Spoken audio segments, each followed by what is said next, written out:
Welcome back, everybody. I hope you've got a coffee or a cup of tea, my preference. We're back for the winners match, and this is going to be a good one because Polt takes on Elazer. Joining me on the desk this time in control, as always. I don't need to see this time if it's always you. You've been doing an excellent and a stellar job. Joining us this time is Rotterdam. Great job casting that time, and happy to have you on the desk. You're much better than your partner, Nathanius. And I prefer a cup of Monster. Thank you for asking. Okay, Jeff.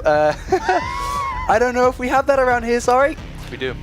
That's not Roddy's favorite choice You of are drink. doing a great job at the casting desk, by the way, and I think Nathanius is doing a pretty good job as well. I agree. You are the best, by the way. You are the #1 Twitch streamer, and that's why you're here. You're always consistent, Roddy. I'm just a little bit sad, Sean, because yesterday I was on a roll with my predictions, and today it's just not going well. We're going to be looking at them.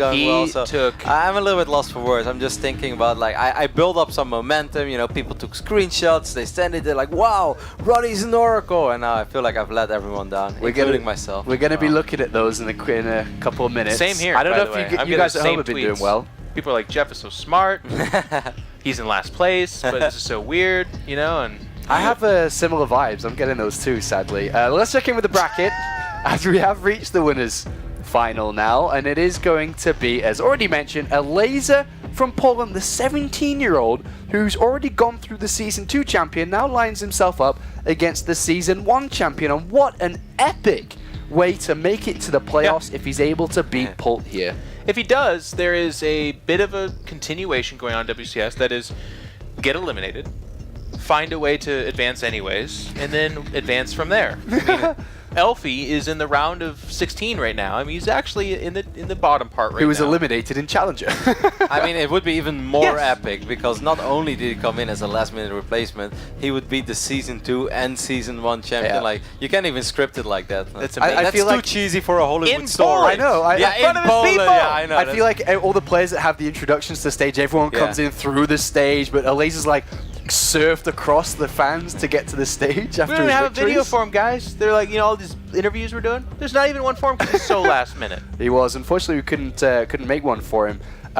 We do have the map vetoes. I've just been told the map vetoes are ready for these 3 players. So where are we going to take Coda the fight? and what other 2 maps? I'm not gonna look. Terraform. Coda first, yeah. Oh, I didn't know third, so I looked. Bridgehead.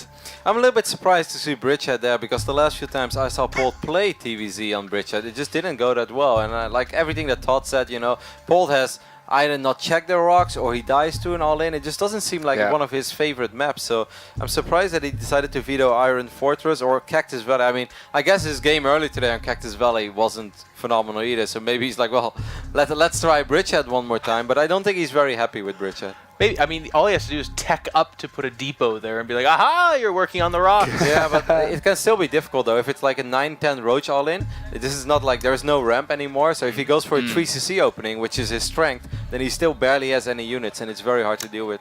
That's why we got him here. That's why I that see kind it. of analysis. That I mean, that's just number #1 Twitch stream. Number one. #1, baby. I hate you guys. You love us. You love us. Are we expecting Elazer to come with all guns blaring here to take this series? I'm expecting a lot out of him, and I really do. And also, like, Polt won against Violet, and that's great because he lost against him 2 weeks ago. But I didn't feel like we were watching Polt in his prime over there. There were multiple moments where Marines didn't walk away from Banelings. Like, that's so uncharacteristic. There was barely any aggression. Like, I think that if Polt brings the same level of play as he did in his first series, I truly believe in Elazer. Elazer wanted to play Polt too. Yeah, he said he saved his special builds for the ZVZ potential. He also said that he, early on, I mean, before the group even started, he's like, oh no. I think it was Pig that was saying this. He was like, oh, I'm going to make it out of this group. The other guys are the ones that I can beat. All right, so this is the time I've been looking at, is checking in with the predictions. See how everyone's been doing. I wonder how you guys been doing at home. There's obviously people who've done 100%. But here we go so far. Kalaris and Nathanius are in the lead. Of all people, with 63% right. There's one guy in last place, though.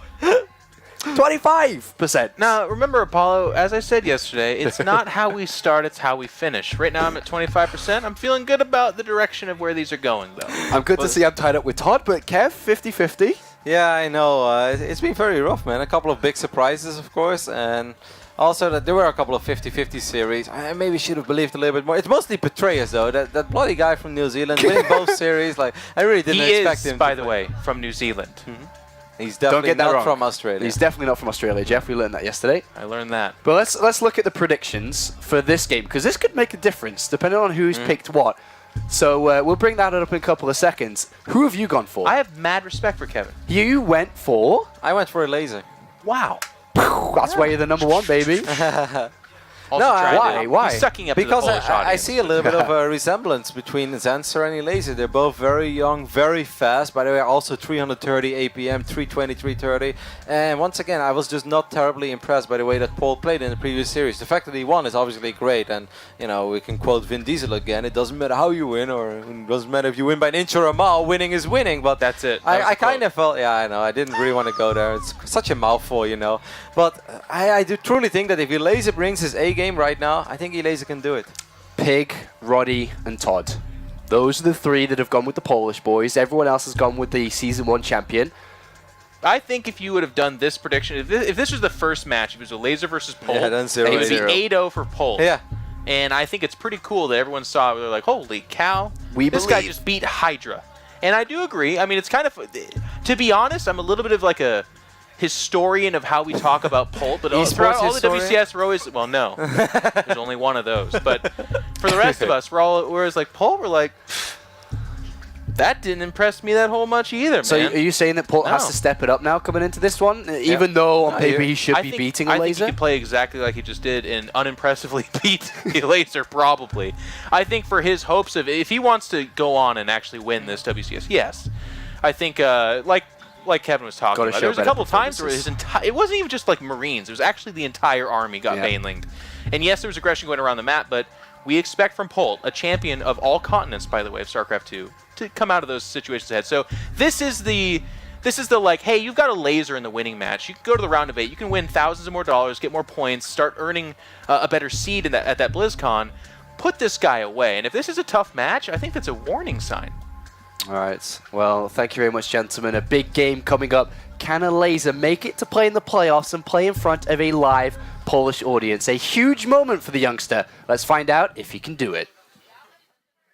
That's right, he's been able to topple one WCS champion at the moment, and now he goes up against a 3-time WCS champion. So the stakes keep getting higher and higher here. This is for a spot in the round of 8 here. And if Elazer is able to make that position in first place in this group, I can't think of a bigger upset in WCS. This would be absolutely At all. monstrous. And, you know, this is his first time making it to the round of 16 of a WCS. Last season was the first time he even made it into Premier League. And to go from there to making it out first in your group to the round of 8, that would be absolutely astonishing. Let's get into it. Game number 1 here of the winners match for Group C. As we are spoiling down to the bottom right-hand corner, it is our Red Zerg representing Team Extreme Supremacy. It is Elazer.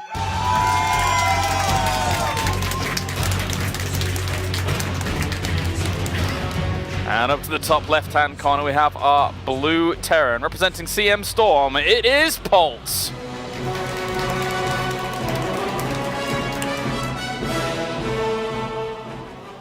You can hear the cheers of the Polish fans there here in the studio, obviously getting very excited for Elazer, but we can't forget about Polt and just how powerful this player has been historically. Polt is a many-time champion of WCS and many other tournaments. He won a GSL back in the day. He has just had so many results, and even when people have started to make whispers throughout the scene of, oh, I don't know if Polt's still performing, he always comes out and brings it back. He always goes into sets, loses a game, doesn't look the best, and then just suddenly steps it up a notch.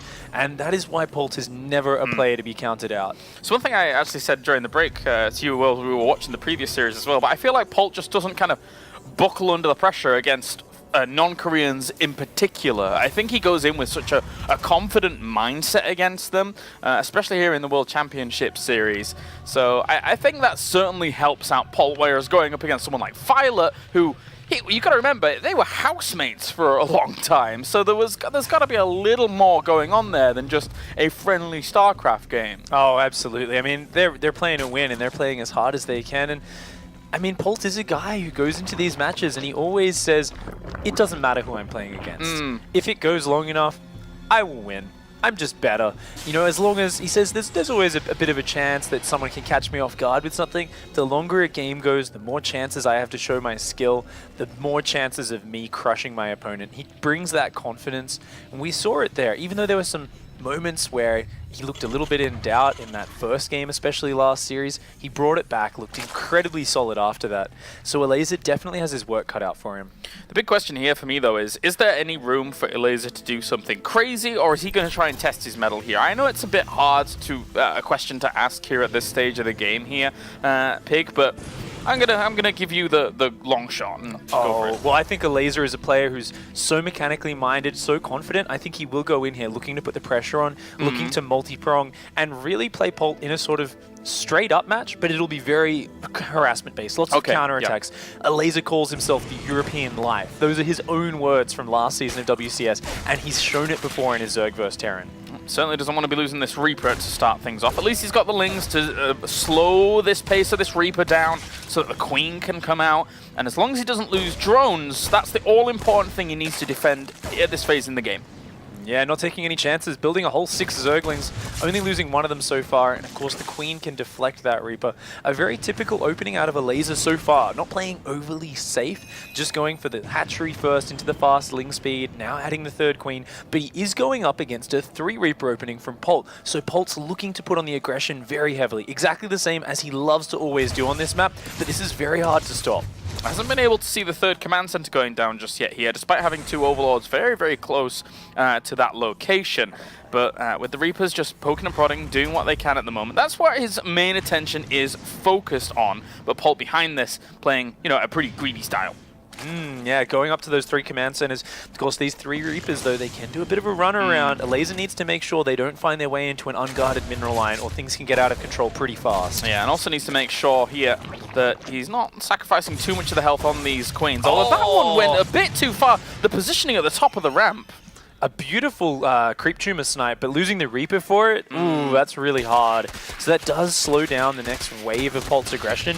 It makes it hit with a lot less oomph. However, Elazer's creep spread, it's already past 6 minutes, and he doesn't have a single creep tumor spread out front his natural just yet. That really slows down his expansion onto the map. 3rd base now been spotted here, or 3rd command center been spotted by the Overlord, so at least Elazer does know exactly what he's playing against, as we will have the Reapers coming back. They know that speed is finished for these Zerglings, and Reapers don't have the luxury of being able to get away from them so easily on a flat plane, so that's why you got to bring them on home once that does complete. Oh, those Zerglings from Elazer looking like he wants to dart into the natural and do a counterattack as Polt's trying to harass him. And now, as he sees the Hellions come into his Overlord vision, he darts into that natural, and he's going to try and pick up a few SCV kills. Not too bad. That Mule's just dropped, actually, as well. If he was able to get that, that's a lot of minerals opportunity cost down the pan there for a moment. And will finally be cleaned up. Getting the Mule was, you know, okay.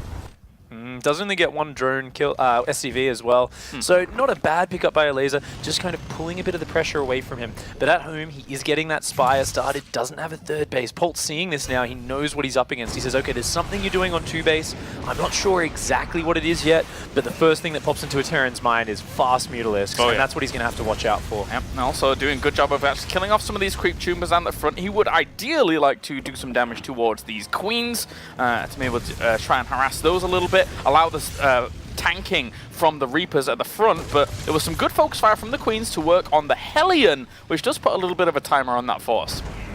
Polt wanting to just keep Elazer back. Of course, Polt's got this economic play. He's clearing up the Overlords on the map, trying to slow down the creep. Oh. And does scout through. Yeah, getting the information, sees the Spire as well there. That Reaper was not in vain. He did a little hop, skip, and a jump there at the very end, but yeah, he got the information he needed, and now that we have Widow Mines on the way, double engineering bay going down, he can add some missile turrets on if he wants to, and they'll be in time for those Mutalisks. Really nice economic build-up from Polt so far, and wow, so many creep tumor snipes. These Queens being forced to use all their energy just to replace tumors, and even getting a bit of damage on that hatchery. This is a very powerful opening from Polt, so far exerting his mechanics to keep Elazer pinned back, and behind this, Polt is just macroing with absolutely no fear. Yeah, looking pretty comfortable. Going to be the counter-attack here. It kind of comes back to what you were saying at the beginning of this series, where, you know, he's going to have to try and use these small counterattacks to try and do some damage towards Polt, but all these Queens being this far out and sacrificed off for just a few Hellions, it does hurt. It is a big bruise. That's actually massive, because there's only a few creep tumors out. There isn't even an extra queen to inject this third hatchery when it finishes. That's a massive loss for Elazer. That's queens he has to keep rebuilding, which right now should be drones for his third base. With an already delayed third, now he has a lot of pressure on him to get something done with these Mutilisks. He really needs to put the pressure back on Polt. A few more missile turrets about to finish up here, wherever those Widow mines, we heard them. And two of them actually do manage to connect with those Mutilisks for a moment there, but there's not enough mobile anti-air to be able to shut that down, so he is finding a little bit of damage in towards that mineral line, getting some of those SCVs that are in the refinery. Elazer's multitasking starting to show here. Does pick off the refinery while surrounding a couple of Hellions at the front. That's a really nice pickup for Elazer, as he does struggle to get those drones out on that third base. He's still at a very low work account, only 46. He's struggling for gas income right now. So even though Polt seems to be pinned back on 2 bases, Elazer's third has not kicked in yet. Yeah, looking to just kind of get himself a Widow Mine. Not too bad at all. On the very edge of another Widow Mine, of course, you are able to see those small little crater in Elazer's vision if he goes anywhere near them, but obviously kind of difficult to spot. Oh, finding a hole in the anti-area once again. Elazer, look at this, and there's no missile turret in the back of this natural. Gonna pick up a couple of SCV kills as well. This is great usage of these Mutilisks. Yeah. This is where Elazer really starts to shine. Yeah, it looks like he's very, very confident in his control here and working his way all the way to the back, delaying the armory from finishing up. If he was able to get the cancel on that, he'd significantly delay 2-2, actually. And look at this, just small Zergling numbers come in. The Mutas realizing they've got the numbers to take the fight, but they do pull back, losing a Mutalisk. But these Zerglings at the third, look at the pressure. Polt is actually taking a lot of damage here, and this is not a lot of units Elazer's investing into this. Behind this, he is droning up that third base, he is adding his upgrades, but he continues to get profits out of these small numbers of units. Right now, Polt needs to open up the taps and go wild, because at the moment, we're seeing Elazer here really kind of out-control him. This is very well done. Didn't even start 2-2 before that engineering bay went down, armory went down.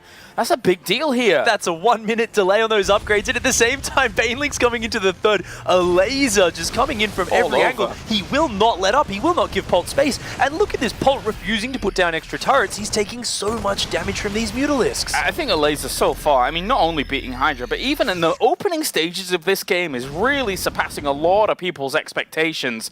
And what a place to do it right here, right now in Poland. As at the moment, he is keeping the one of our former WCS champions on the back foot.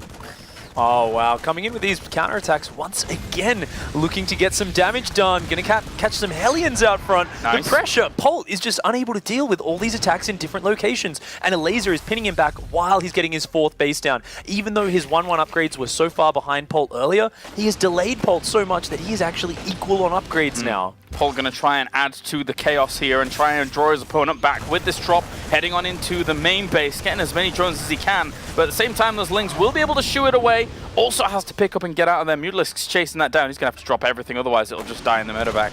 Nice chase down here from Elazer. These pickups are fantastic. Polt's trying to buy a bit of space for him. Yeah. This does pull Elazer away. It allows Polt to start the 2-2, to start the drilling claws. He's got the second factory down now. You know, he's starting to get back to where he needs to be, but he's been shoved back a lot. And now, even though Elazer's queens were stunted in the early game, his creep was pushed back, we can see that Elazer's also settling into the macro phase. Ooh, forgetting his +2 carapace, as Funk has pointed out, though. Yeah, and that can always hurt when you're a Zerg, because oftentimes, oh no, he actually remembered it. That's really good, because sometimes you remember it when your hive is finished and you're like, right, it's time to get my...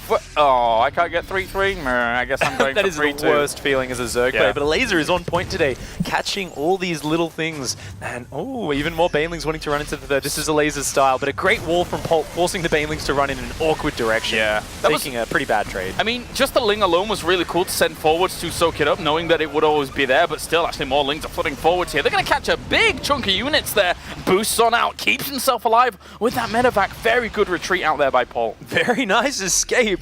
Elazer coming in though. He's going to pick up a lot of the Widow Mines. And is he going for the kill? Hold the line, Thor. Hold the line. That's a lot of Banelings there. They do crash through towards buildings, but good splits there by Polt, making sure that not all that army is going to get crashed on by acid. Bit of an awkward attack there from Elazer, but he did get the Thor, did push Polt back, and Polt really does feel cramped in his side of the map. Meanwhile, Elazer's creep spread starting to catch up a little bit. Does seem like he needs to put a bit more focus into that defensive focus. I mean, right now it just seems to be attack, attack, attack, and is Polt maybe just planning to weather the storm like he did against Violet? Well, one of those overseer just focused up. soaked up one of the Winter Mine shots at least, and he is still, once again, finding small little areas of weakness, but the Marines coming back. I think, you know, getting a few Mutalisks for that trade was all right there for Polt. Polt seems to be settling into this style of game. He's seen how Elazer likes to play, and we can see him adapting. He's just sitting there and defending. He's got these great walls, and I think he's waiting for Elazer to overextend. We can see Elazer is really keen to keep on attacking, but these trades, they're not really getting anything. And at the same time, I mean, shouldn't Polt really be trying to go for the 3-3 very soon? He's got his 2+2-2 finished, but when Terran starts opening up the real taps and going for the 3-3, that's where it starts to get a little bit scary for Zerg. Yeah, I mean, he's giving a lot of time. His 3+3 attack just starting now, and Elazer's actually gone up to 80 drones in the midst of this. He's taking the gases on his 4th base. Elazer staying at that low 3-base economy for a long time, now suddenly has said, it is time. I am going to go up in this big boost of drones, and from now on, I can afford to trade a lot less efficiently. I can start throwing banelings at you from all directions, and Polt being so far pinned back, it's a scary situation for him. Yeah, it's like it's a Marine Lord setup, but with bio. So it's gonna work out okay for now. He keeps finding some of these Mutalisks towards the left-hand side, and with 3-3 rapidly approaching, I don't think that an infestation. Oh, nice Winter Mine connection. He got some 2 SC supply depots, but it's not matter. Oh, these trades are actually really bad for Elazer. Look at this. Polt is now overtaking in supply.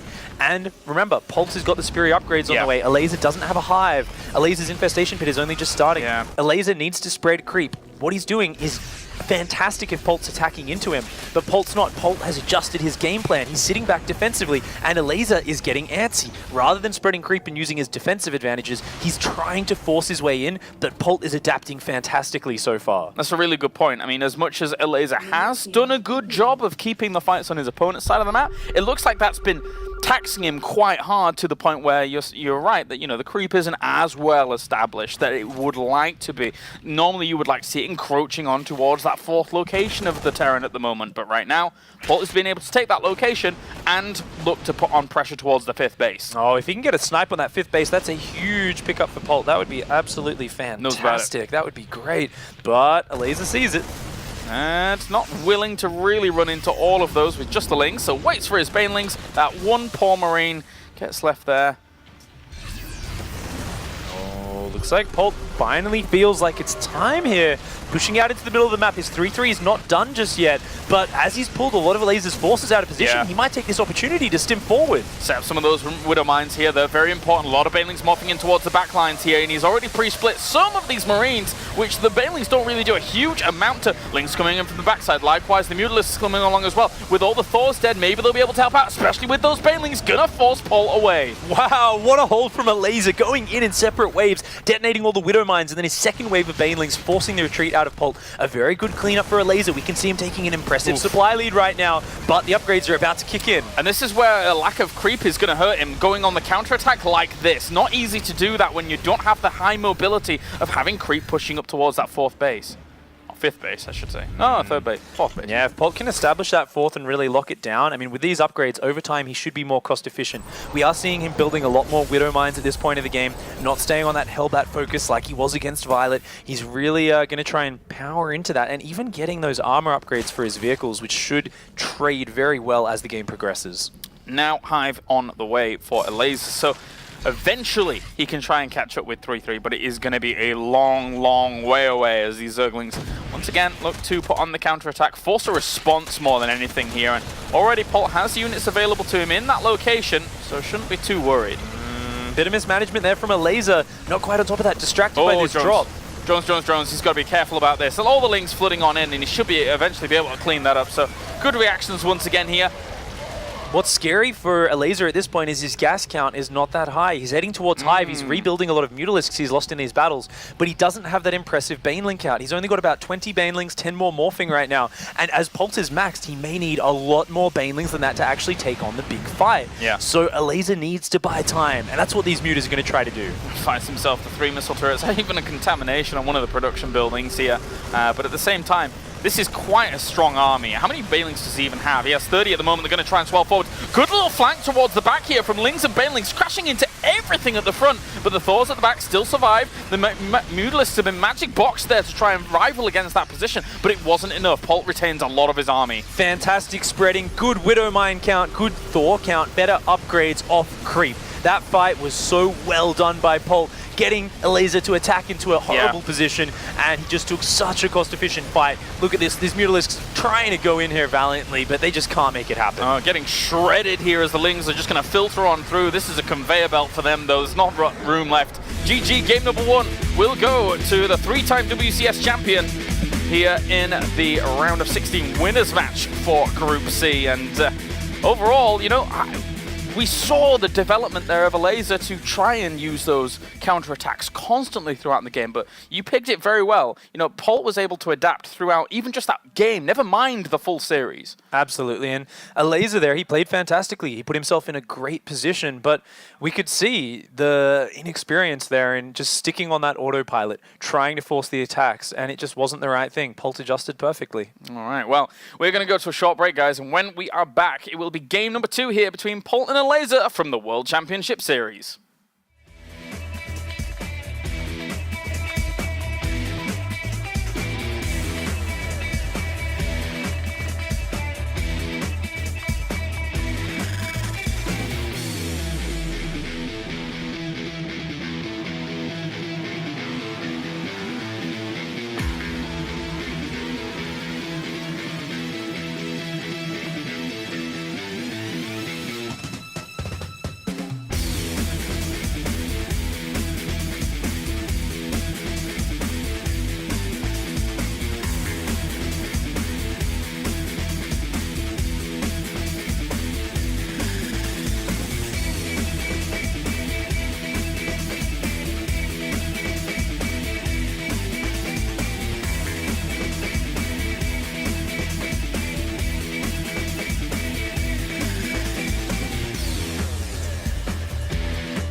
Game on here for the World Championship Series as our 3-time WCS champion in Polt is 1 game up currently against Elazer, who was able to defeat our recent defending champion in Hydra just before in this group. And obviously Elazer playing out a really strong game 1, no denying it there, but Polt's tenacity almost always is able to win him through. I mean, if at any point there, Polt gave Elazer a bit more of an opportunity, maybe stepped out and was caught by surprise while trying to attack into Elazer, I feel like Elazer could have pulled that together. The way he just pinned Polt back for so long in that game was impressive. But at the same time, Polt is such an experienced player. He's adapted so well. Before game 1 was even over, he already got a hold of what was going on stylistically, and it has changed his play. Now going into game 2, it's all about, can Elazer do the same thing? Can he change it up? Let's find out as we get into game number 2. The winner moves on to the top 8 here in Season 3, the final season for Heart of the Swarm, as we are going to have spawning over to the right-hand side. It is our blue Terran representing CM Storm. It is Polt.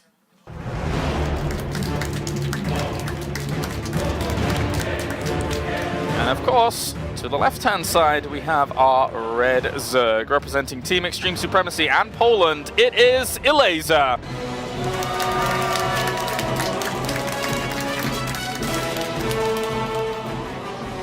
Big crowd favorite here. Now, though, he does have to play on Polt's map choice, Bridgehead. A bit of a wild map, and here in Zerg vs. Terran, we've seen, you know, if the Zerg player can make it up to the late game, it's fantastic, but getting there is the problem. There's destructible rocks where Terran players like to do tank drops behind.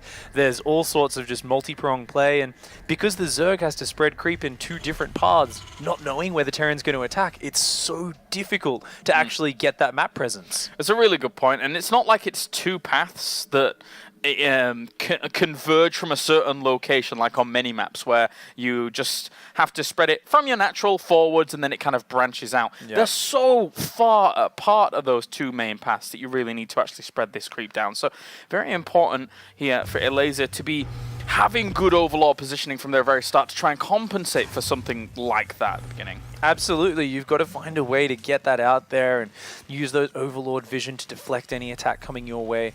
And another feature, of course, is that there is a lot of distance between your bases. Just generally, there's a lot of space for air harassment and very mobile unit harassment. Things like Hellion drops, dropping Hellions in, morphing them to Hellbats while hitting on the other side with a squad of Marines. Likewise, the Zerg can throw the same strategies out there. And as the guys on the desk were talking about before, roach timings on the back rocks are a potential as well. Try and open up that big wide back door. So we might see something like that. Yep, let's see if Elazer wants to go on the crazier side of things. And I wouldn't mind it, to be honest, at all. Once again, as much as he really is giving these champions a really good run for their money, still, you know, Elazer is in the challenger seat. He's in the hot seat, as it were. These are his games to win for sure. And the thing is that if Elazer did go through in first place in this group, that would not only be amazing for him in career terms, but for our Koreans, it would be a disaster. Only one of them going through out of the three of Polt, Hydra, and Violet.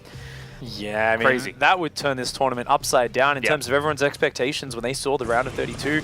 And now, you know, to see some of them eliminated would be crazy. But the Reaper's going to come in here nice and early. Polt just always wanting to play so safe with that early Reaper scout, get some pressure on, make sure his opponent's up to no tricks. Yeah, I like it. It's good stuff. And we'll just continue to dance on around. At least, the one thing that's interesting on Bridgehead here for the Reaper is that there isn't actually that much room to jump across into your... It's only down here, really, where Mr. Funker is highlighting, and that's why the Zerglings are trying to deny that location specifically. Even though there's tons of cliffs that look like you can jump up them, that's not to be the case. Yeah, you can't actually go over those. I remember the first time I played this map, I thought, oh my, damn man, Reapers are going to destroy me. Then I realized they couldn't jump up there, and I was like, oh, it's all okay. But Polt, nonetheless, is going to go for some heavy aggression.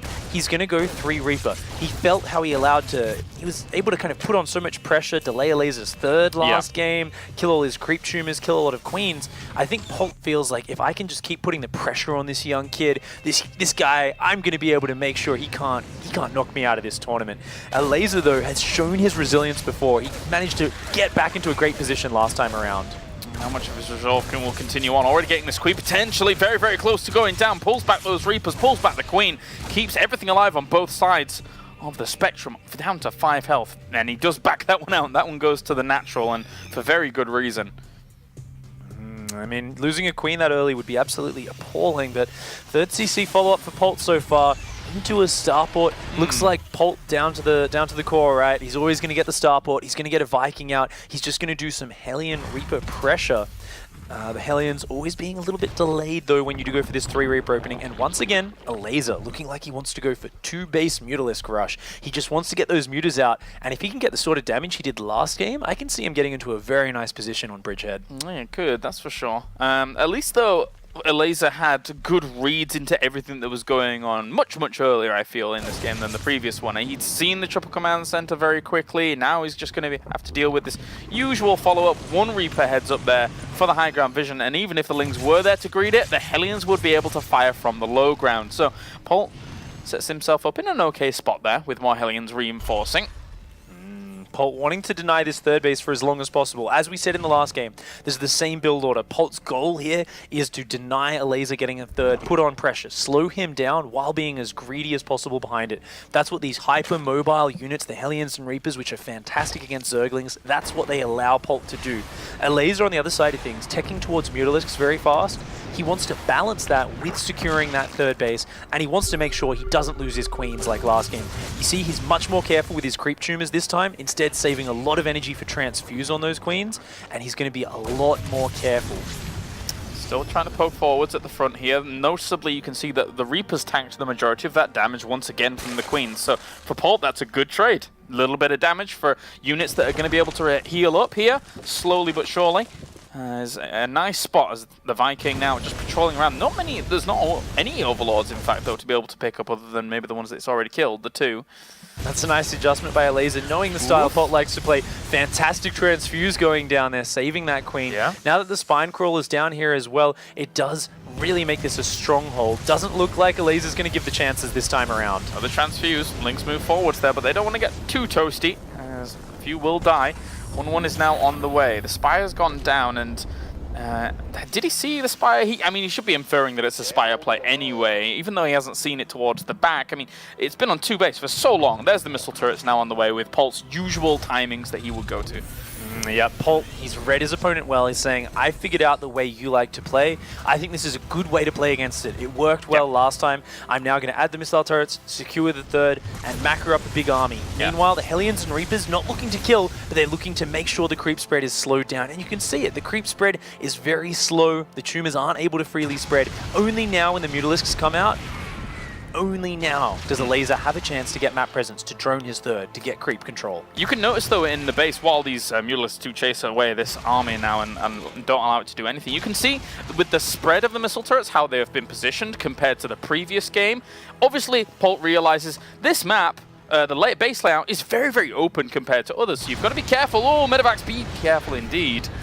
Jeez. Yeah, this is the point where last time around we saw, even though Elazer took a lot of damage last game, Elazer did huge damage with the Mutalisks. Yeah, they did. But Polt's taking a lot less chances this time around. He's actually built about 5 or 6 missile turrets across all his bases. 6 missile turrets. He's got great coverage. He's not going to take that chance. And a Widow Mine even there at the third. Elazer, though, this is the point where we saw he loves to start putting on aggression. He's not just purely droning. He's adding a few drones, a few Zerglings, a few Banelings, a few more Mutas. And he's going to keep on probing and poking and trying to find those openings in Polt's defense. Yeah, not super easy for Polt to really spread himself out across all these 3 locations at the moment with the limited army supply that he does have.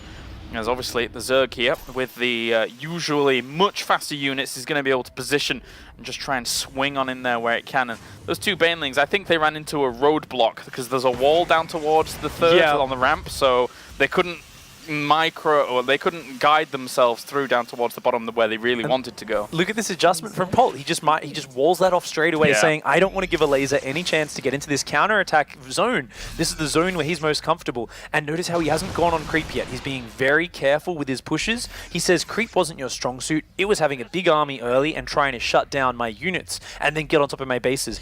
Instead, he's just very hesitantly looking to deny the 4th base, but he's not going to overcommit. Notice how he's already pulling back, seeing no 4th base. It's so funny, though, that drone got really quite fortunate in the initial vision that the Mutalisks got and then understanding that was going to come along.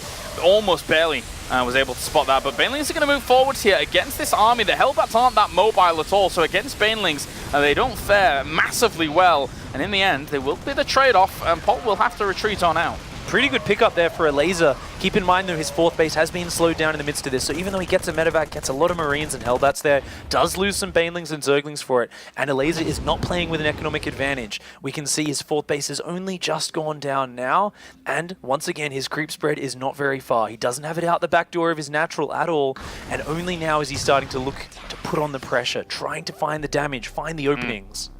So from here on out, I mean, for Elazer, are there any particular paths that he needs to go down to really deal with this? Is it got to be just being super well defended on all these locations and trying to get this 4th base economy up and running? What is the linchpin here for Elazer to keep going forwards? It's all about how he reacts to Polt's adjustment. Polt's style here is all about sitting back, waiting for those better upgrades, waiting for those bigger armies. Remember the last battle at the end of last game where, oh, actually a really nice pickup on a couple of mutas there. Good trade, good focus fire from Polt. Banelings may be able to crash on through here towards the mineral line, get themselves 13 kills in the end. That's a nice pickup there for Elazer. Very nice pickup, actually. Polt's multitasking, slipping up a little bit, and Elazer, in the midst of catching the drop, sending the counterattack in, and even coming in with another wave here. Yeah, that Thor had a bit of a confused moment there because he couldn't move out from the Marines. And now with the fact that the missile turret's down in this mineral line as well, he dives in with the Mutalisks. There's always follow-ups here for Elazer. This is what Elazer loves to do. He loves to just throw in wave after wave of aggression, and he's so good at picking that moment. When Polt is distracted somewhere else, that's when he runs the counterattack in. He never just does one thing at a time. It's all about abusing Polt's lack of focus, trying to make sure it's impossible. Even with high APM, Polt can't be looking at 3 places at once. So he does these great little attacks in many locations. However, Polt is building up a huge army. Remember the fight from last game, as we were talking about before. He just was off creep with a huge Widow Mine Thor Marine count, and this is the sort of army Polt's building towards. Elazer cannot take that same bad fight like last game. Looking at the upgrades though, 2-2 is very delayed here from Elazer. So Polt right now is moving ahead with his 3-3. This could be a good window for Polt to start doing something. Ooh, these Widow Mines, be careful.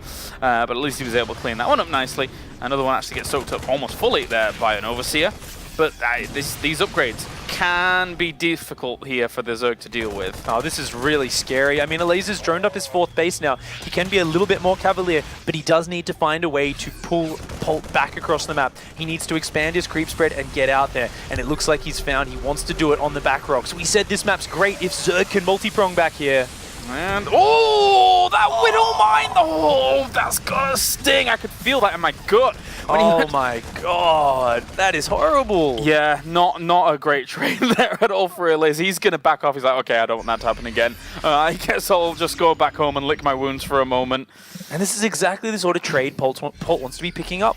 Look, he doesn't even care about the creep spread. It's all about just zoning between his bases, defending, and once that 3-3 kicks in, mark my words, that is where Polt wants to make the fight happen.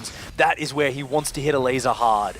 All right, well, he's going to try and loop around by the looks of things here. Keep Polt back at home. Keep him on his side of the map at the moment. As Mutalisk is going to go down towards the south, we have Lings and Banelings up towards the north, trying to draw Polt thin. At least he's picking up some of the Widow Mines towards the middle, but all of these Banelings, they're not going to do a whole lot at all. Oh, only getting a couple Marines Nice. for so many Banelings. I mean, getting those Widow Mines down the bottom was great. These Mutalisks are really doing work, but unfortunately their Overseers died now, so they actually can't pick up any of the rest of these Widow Mines. What are they supposed to do without the guidance of the Hive Mind? That's the question, although he went away quite a while ago now that I think about it. The Mutalisks going to find themselves towards the natural here and even get themselves all the missile turrets. So actually this leaves the base completely naked and there's no units to reinforce. Oh, wow, and now we see Bridgehead come into effect. Look how far this is away from Polt's army. This is, he has to pick up. That's insane. He's got to try and drop to defend his own base. The orbital's getting dangerously low, but I think the Marines are there just in the nick of time. Repair, repair, repair. Okay, no, don't repair then, I guess. You can just let that die. It's a brutal little spot there. Good job by Elazer to keep his opponent completely ragged across these two locations. Banelings and SCVs, best friends forever apparently, but not for long. Elazer wants to just stop this. He really does want to deny Polt's 4th base, and looking at the supply count, I mean, Elazer has knocked Polt's economy down a lot. Elazer is still up at 77 drones. He's on 2-2 Mutiling Bane, and he wants to make a big fight happen. It's 3-3 at the moment against 2-2 though, and that does hurt quite a lot with the mines. Oh, okay, so he separates up quite well there. So he opens up a path here for the Banelings to be able to move on through. Picks that command center up because he knows he could easily get destroyed, but at the same time, Mutalisk is still working on it. Banelings trying to get through this Thor along with the Lings. This is a huge flood of units that he's trying to send forward, but these Marines in this defensive position trying to spread themselves out. As long as they're able to kill off a lot of the Banelings, they're going to be fine. Look how much this army is stimmed. Wow, the army is so weak. The Mute is up the top, even killing a couple of more SCVs. The economy of Polt has been absolutely shredded. Yeah, he's got a 3rd base. He's got an orbital command there to replace his 3rd base. But just look at the supplies. Elazer has a sick, strong economy back home. Meanwhile, actually, he even lost the 2nd earlier. I mean, Polt's mining is in tatters right now, but Elazer threw away a lot of army. He's down in army supply. He's down in upgrades. Elazer needs to mass up more Banelings, and I think Polt may want to do a counter push. And 94 army supply against 82 at the moment here. In Polt's favor technically, but I mean, even his medevacs don't have energy. As we look at how much energy they've got, they can't even heal up this massively stimmed army from prior battles to the point where he could try and launch a very strong counterattack. Now, once again here, Elazer just sends a flock of units over towards this right-hand side and looks to put the pressure on himself. He doesn't even care too much about this base up towards the top. Oh, looks like Elazer is going to come and try and defend this northern base now. This fight is going to be so pivotal in this game. Polt cannot afford to replenish this. He needs to win this fight. Elazer's posturing, he wants to come in here. This is basically his whole army for the most part, and the Mutalisk is just going to take a few extra shots here. And it's just going to push him on away, but Polt is taking this one slow, very slow up towards that location.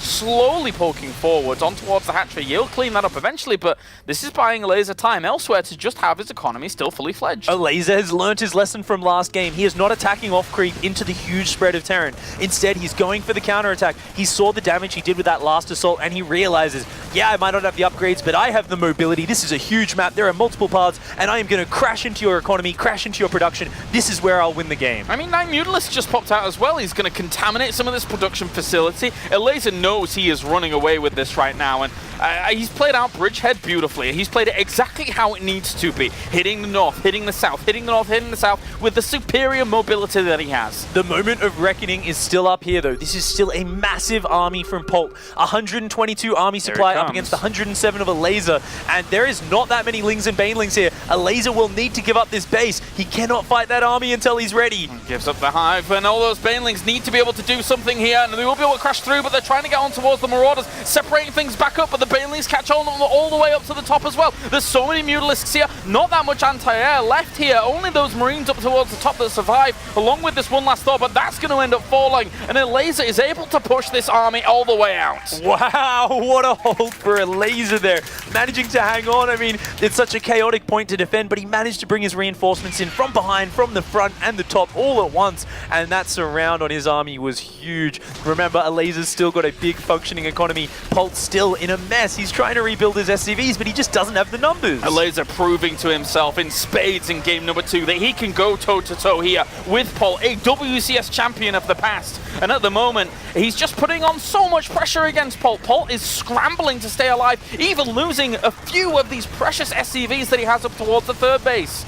What great play from Elazer. Lings even running down the south side and Overlord activating the Widowmine. Wow. So Lings can run in free, and this is one of the last bastions of Polt's economy. What is happening right now? Elazer is just picking Polt apart. Yeah, so just perfect play, and now, I mean, he's got to feel so comfortable in the later stages of this game. Of course, Polt is extremely resilient and holding on, but all he has to do is still play it out slow, play it patiently himself, Elazer, get himself back up these positions, and he's found this very, very juicy mining base that he's going to be able to get on top of. Mules dropping right in front of the face of the Mutalisks because he knows he needs to hang on to that base. Polt trying to bring his reinforcements up. He does get the repair just barely in time, does chase those Mutalisks away. Lings actually trying to run on forwards here. I still don't think he got himself +3 weapons on those melees, so the +3/3 from the Marines is really what's trying to really keep him alive right now, and it's doing a pretty good job here. Polt is notoriously difficult to kill, but still, Elazer's in a great spot. Keep in mind here, Polt does have those 3/3 upgrades. His army is so well upgraded right now. They continue to be very cost efficient, and he has actually lost 7,000 less resources this game throughout it. But this Mutalisk flock is just continuing to ravage. Giants to dance on about here. We'll move down towards the back lines of this third base, and I mean, Polt's so bust in terms of money right now. He's got 1,000 in the bank, sure, but doesn't really want to be replenishing missile turrets to defend with that. The Banelings are going to roll on forwards here, through towards the natural again, cleaning up some of this. And Elazer, likewise, doesn't have that many minerals himself. He needs to have that 5th base going, but he's still just doing so much damage every single time he swings in. I mean, it comes down to where Elazer invests, and he's investing in Mutalisks. 35 Mutalisks are on the map right now. He has a poultry ground army, but he doesn't need it. Polt's bases are spread out so damn far. Elazer just hits him where his army isn't. And look at this, even taking on some Marines in a head-to-head fight. Yeah, why on earth not at this point? There are reinforcing ones. Yeah, maybe he doesn't want to sacrifice that much, but I mean, the thing is that he caught so many medevacs there as well that all of these units keep stimming up, and he doesn't actually have the money to replenish the medevacs and keep all of this army fully healed up. But Polt is taking a risk there with those, or like a little gamble with those 4 middle mines. If they're able to connect with the Mutalisk slot, they could kill off the entire thing. Oh my god, the Mute is just taking on the ball of Marines. GG, Elazer's able to take game number 2, and we have a fight on our hands. He is in a happy place there after that second game. Shaking his head a little bit in disbelief, maybe thinking, damn, you're really hard to finish off. Yeah. You're one of the hardest players to kill. Yeah, he was in the driving seat for a long time in that game, was Elazer, but Polt, he never let go. He's basically not Mufasa. There you go. That's what Polt is. He's not Mufasa. There you go. That's possibly the greatest thing that's ever been said in an esports broadcast, Thanks, James. buddy, It's an honor to sit by your side, man. Thanks, man. I mean, he just hung on. He did it so damn well. It was just beautiful, beautiful play by Elazer, but Polt, he was close to getting back in that quite a few times. Yeah, he was. Well, that does it for game number 2 here. We're going to go to a short break once again, but when we are back, it is the conclusion of our winners game between Polt and Elazer.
one more game in here for Group C in the winners match as Elazer looks to do the unthinkable here in a group that was amazingly stacked. He is one game away from moving on to the top 8 after defeating Hydra and is now going toe-to-toe with Polt. All of which I just said would have not been believable in the slightest if I'd have said it yesterday before we saw what happened today.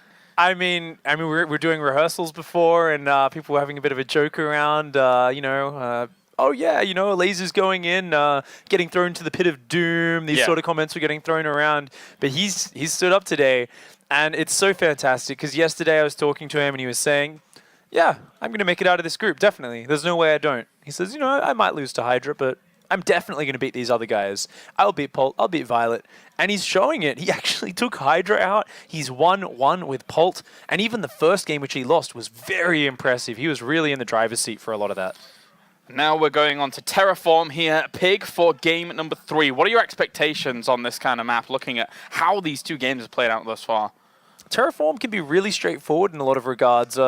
Though what we might see change up here is maybe Elazer will go for a little bit of a faster third, but so far both players have played identical styles. So I very much feel like we're going to see just a strong, straight-up mechanics game. We're going to see Lingbane Muta versus Bio Terran, and we're going to see who is the stronger player. Let's get into it then. Game number 3. This decides who moves on to the top 8 here between Polt and Elazer. Here in Group C in the number 1 spot as we have spawning down to the bottom right-hand corner. It is our blue Terran representing CM Storm. It is Polt.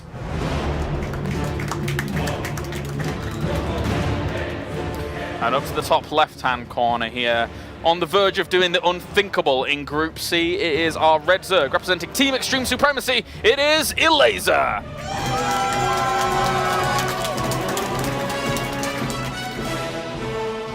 What a great run so far. So close to the finish line. This is the point, though, where as an inexperienced player, newer to the professional scene, this is where your nerves get tested. When you're within grasping distance of greatness, I mean, that really is what it would be, greatness, if he makes it out of this group in first place. This is the moment where his nerves are tested. Is he going to be able to keep it together and show us the concise, decisive play that he's been doing so far? We'll have now seeing exactly how Polt's going to shape up with this. He's not looking to do anything too crazy early on. He's just positioning that barracks in such a way that he will actually eventually have an add-on go onto it. Gas going to go down as well. So Polt not really deviating too much from previous openers. He likes his Reaper. He likes to get over there. He likes to just do his standard thing. Often, at the highest points in Polt's career, he has been one of those few pro gamers who can be entirely predictable in a matchup and can still dominate. Yes. He is just, a power unto himself. And Elazer on the other side looks like he is going to be going for a hatchery first, probably into a pool and a gas. He's really favored getting that Zergling speed, defending with Queens, and going straight to 2-base Muta. I wonder, though, here in Game 3, is this maybe the point where you change things up? I almost would love to see him throw out some curveball, a Roach Baneling, deny the scouting really well, and suddenly bust out with a bunch of Roaches, throw something in Polt's face. Don't just let Polt get in his comfort zone, because Polt really seems to have figured out, I think, Elazer's aggressive style. And really, I felt like Polt was in a very good position last game. But because Bridgehead gave Elazer that second attack route, I think, he managed to use his racial advantage. On this map, he's not going to be able to pick Polt apart as easily. I like what you say about Polt's consistency, though, before. I mean, if you think about Polt as a person, not just as a StarCraft player, he is one smart guy, one intelligent guy. He has just recently, completed a course in university, one of Korea's most prestigious universities, in, biotech, biochemistry or something. You just don't flippantly decide to do that. He is a smart guy. And if you tally up decision-making for a player like Polt, he's probably on the very high-end spectrum of almost always getting the decision right, as opposed to having a small slip-up here and there. So he really does understand StarCraft. Yeah, definitely. And he's going to come in here once again, try and kill a few Zerglings, put on some damage. He did divert his Reaper around the north side of the map, trying to spot for any early pool Zerglings, as he did previously. Just going to kind of come in here, pick away at these units, and see what he can get done. But it looks like so far, he's changing up his follow-up a little bit, which we'll talk about in just a moment. almost getting a drone there. So looking back at Polt's base, he's actually not going 3 Reaper this time. Notice he's immediately built a reactor, and those 2 Marines, oh, if they get an Overlord snipe, that's actually fantastic. Oh, yeah. Really catching Elazer there off guard for a moment because obviously he was expecting 3 Reapers. He wasn't expecting any Marines to be out this early. And that Overlord, he stuck a little round too far there for the party. Yeah, a bit sloppy from Elazer. I mean, seeing the reactor, he should have known those Marines would be out. The Overlord was a bit greedy, stayed a bit too close. But what this means is Polt is going to have those Hellions out a lot faster. Notice how at this point in those previous games, he was constantly attacking, putting on pressure with those 3 Reapers, almost killing Queens. In this case, he's not being able to do that. This Reaper's just poking around a little bit, but he's got Hellions on the way. And as those Hellions get there much faster, this is where things start to pick up for him, and it opens up a lot of aggressive timings. Previously, he's loved to do a Medevac Hellbat timing off this, or a Medevac Hellion drop in the back while his Marines hit the front. Or vice versa, actually. The Marine drop in the back, Hellions hitting the main. Yeah, this is a cheeky one, though, obviously, with this all the way in the back. Very difficult to actually scout this kind of second factory play very early on. This is the one Overlord that's going to have the best opportunity, and there is almost no way he is going to be able to get in there and spot this heavy, heavy Hellion play. Oh man, double reactor. This is an old build. Yeah. Nowadays people normally go blue flame on one of them rather, but I actually think this is the harder build to stop. It's a bit more all in from Polt, and like all he's doing is massing Hellions, and he's going to go out with about 20 Hellions, and basically if Elazer doesn't have like a sick wall of Queens and a spine, all this sort of stuff, his Zerglings are just going to be useless against this number of Hellions. It's really scary. The one thing that's going to give him the heads up, though, is that he'll see an excess swell of Hellions, unless they get saved up in the back, and these 5 are just like the only initial ones, and he's like, oh, okay, wow. what's this? Oh, he's even building the armory. He's actually going to turn them into Hellbats as well. This is going to be like the old school mass Hellion attack, but they're all going to be Hellbats. So it's going to be probably about 14 Hellions is when he shows it. And if he goes out the south side, the Overlord won't even see it. So I'm not sure if he realizes he should know there's an Overlord up there. That Overlord is so close. And if that Overlord sees this and gives some forward warning, it actually changes the situation entirely. Oh, he's lowered the blower supply depot. Perfect play here by Polt. He knows where the Overlord is. That is completely negating the vision here of Elazer at the moment. Even that Overlord dying, he's not going to see this before it actually hits the front of his creep. This could be disastrous here for Elazer. He's got a lot to catch up on. This looks like a light poke at most. You think, oh yeah, and then suddenly seeing that, you go, what the hell do I do against that? That is so many Hellbats. Elazer's stomach just sank there. He now knows he's under a lot of pressure, a lot of trouble here. Ling's at the back getting completely roasted up. Spine's going to get killed off as well. Good chance of usage to try and keep it alive, but look at the amount of pressure here. Polt, the 3-time WCS champion, is looking to put on here against him, looking to move on to the round of 8. Those Lings filtering out, but all he has is Lings. That's the problem. Against that many Hellbats, they are not dying off. The drones are going to get roasted up, and Polt has played this fabulously. The Baneling Nest only finishing once the fight was already well underway. The Zerglings never having time to group up and morph into Banelings, and that's what he needed. Banelings or Roaches, just a few Queens could not hang on against this. The perfect build order decision from Polt, seeing the Baneling Nest was late in all the previous games. Mutalisks here trying to pop on out, but even that's not going to matter. Missile turrets are going down here for Polt across his base. He is going to be on lockdown. He kills off the natural expansion. Elazer's putting all of his hopes on this, but 7 workers are left because he has workers dying. GG, well played, and Polt will move on to the top 8 here in the World Championship Series, season number 3. And what talent that was from Elazer, but Polt showing he is so experienced, he knows how to adjust and adapt his play, and those are the true marks of a great StarCraft 2 player. When you've seen as much action in as many top-tier tournaments as Polt has, then you just know exactly how to adapt, and he did it perfectly. Yeah, really well done. But obviously, Elazer, this man on screen, is not down and out just yet. He will be going up against either Violet or Hydra in another Zerg versus Zerg. And at the moment, who can really doubt Elazer in his play? But for now, I believe we can head over to the analysis desk, where we have the victor moving on to the top 8. It will be Polt talking to the boys over there with Sean and In Control. Thank you very much, Kalaris. We are joined by Polt on the analysis desk. Congratulations, Polt. You've gone through in first place. Talk to us a little bit about your day. How did you feel your games went? How did you feel your form was? As everyone knows, I got really nervous in group stage because I don't know, I just play bad. Well, to be honest, these darn European Zergs, right? to be honest, Elazer played much better than I expected. He beat Hydra and he almost beat me, so I had to pull up my hidden strategy at the, the last wrong game. time. Yeah, well, it was for Hydra, but he lost to him, so he deserves to get that kind of rush. That so it, was I that don't regret it. the last map was your hidden strategy, the one that you'd saved? Yeah. The So- Hellbats. So you used it because you felt a little bit under pressure from a laser? Well, anyways, my plan was after beating Violet, I expected to play against Hydra, and I was gonna do it against him, but he lost. So, anyways, it's same. So now you're through, though. Is this where you're like, yeah, okay, Polt's back, Captain America's here, time to win another championship? Do you feel like Well- you can do that for us this weekend?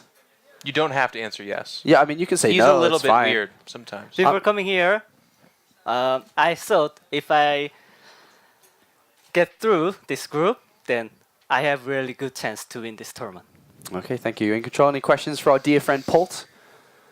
Do you have any other hidden builds for us, perhaps, Polt? You don't have to say which player or for which I have to answer matchup. that Just say question, yes or no. Just Well- whisper it into my microphone. I can just say, to win the tournament, you have to play at least one best of 7, and I don't know how many games I will use my hidden builds.